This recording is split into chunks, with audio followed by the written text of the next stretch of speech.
Assalomu alaykum hurmatli ustozlar va qadrli talabalar.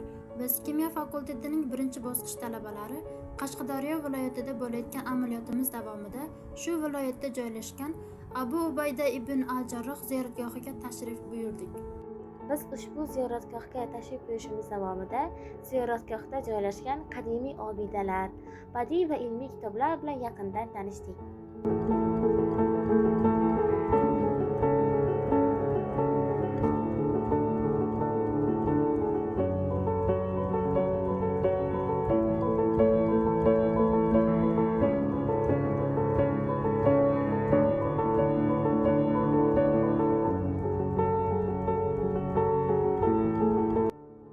Avvalambor biz yoshlarga shunday imkoniyatlarni yaratib berayotgan prezidentimizga o'z minnatdorchiligimizni bildiramiz.